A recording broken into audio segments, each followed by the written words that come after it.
Babat Prayut karya Raden Ngabei Yosodipuro 1. Episode kelima. Sultan Yogya mengejar Raden Guntur Wiratmejo. Berita Raden Guntur Wiratmejo sudah menguasai Bluro telah terdengar sampai ke Surakarta.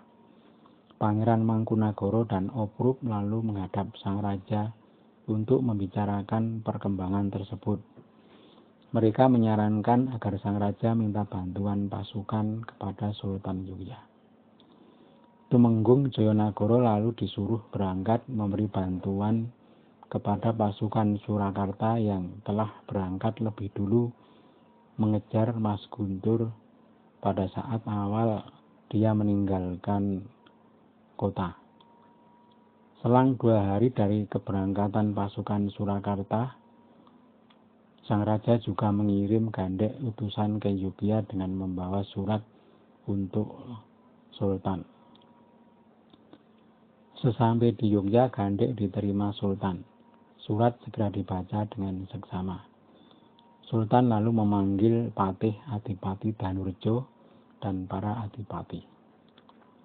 Sultan berkata pelan, "Ini ada surat dari Nak Raja Surakarta, memberitahu bahwa si Guntur telah minggat dari kota. Dia pergi ke mancanegara dan mendirikan barisan untuk melawan Raja Surakarta. Sekarang berhasil menduduki Bluro.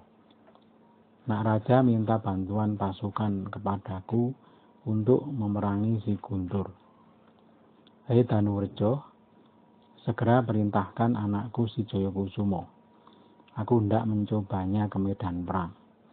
Aku angkat sebagai panglima untuk mengejar si Guntur itu.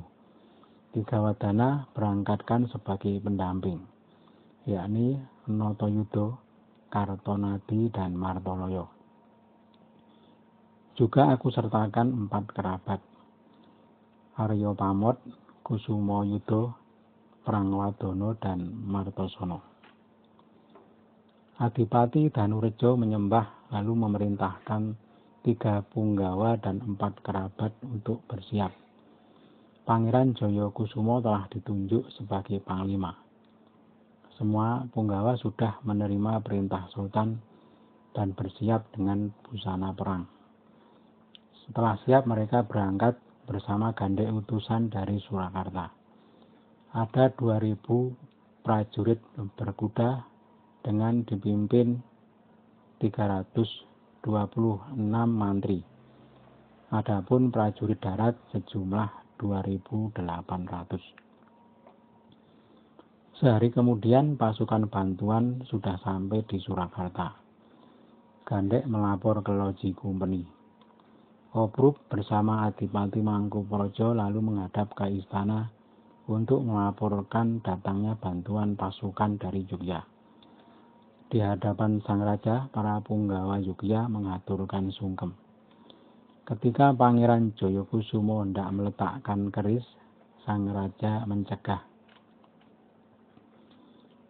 "Jangan kau letakkan kerismu, itu tidak disukai paman Sultan.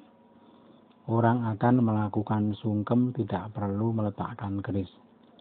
Aku ingin mengikuti watak sentosa paman Sultan," kata sang raja. Pangeran Jayakusumo lalu sungkem tanpa meletakkan keris. Demikian juga para punggawa Yogya yang lain. Sang raja kemudian berkata, "Dinda Jayakusumo, pantas kalau memakai pakaian perang. Kalau memakai pakaian basahan, sepertinya agak ribet. Kalau kalian perhatikan, benar apa tidak penilaianku?" Pangeran Kusumoyudo berkata, "Benar Sabda Paduka. Ki Lurah ini menyatakan sanggup menangkap sendirian si Guntur. Katanya, aku tak takut kepada orang Mangkunagaran."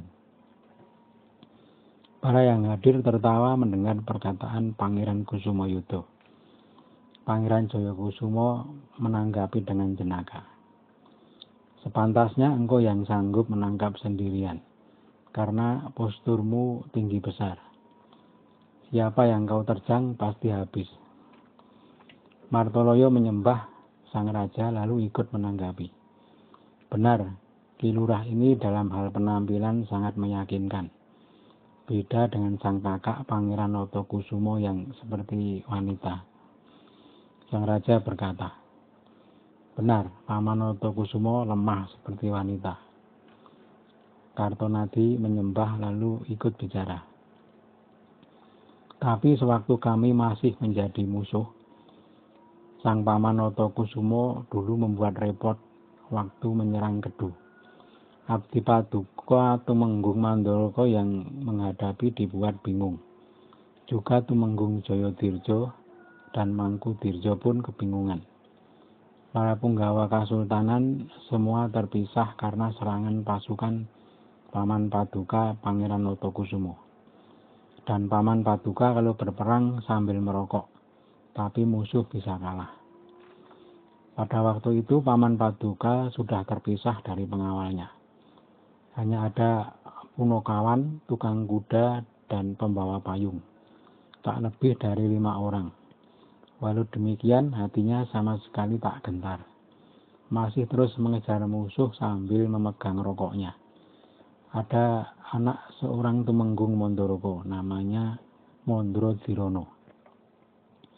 Dia membawa 20 pasukan berkuda. Lalu Mondro Dirono bertemu dengan Paman Paduka. Paman Paduka menunjuk dengan tangan yang memegang rokok.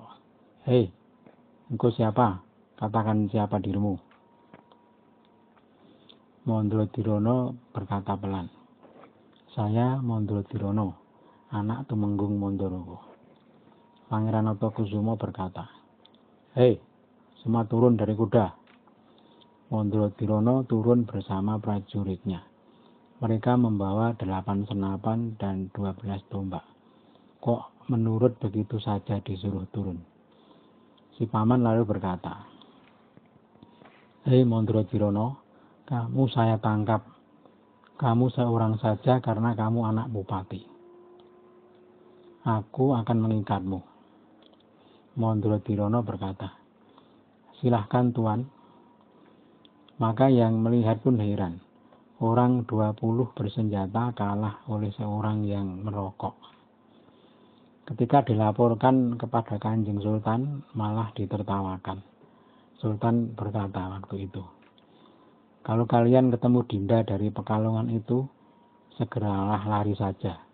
Kalau memaksakan diri pasti akan celaka. Dinda Pekalongan itu bisa membuat api. Kalau keluar apinya sebesar gunung. Bagaimana engkau melihat si Supomo itu? Apa seperti anak jin yang tidak punya anak Paman Notokusumo sekarang masih berada di Ceylon. Demikian ayah Paduka Sultan memberi pesan. Semua yang mendengar cerita Kartonadi masih menyimak dengan seksama.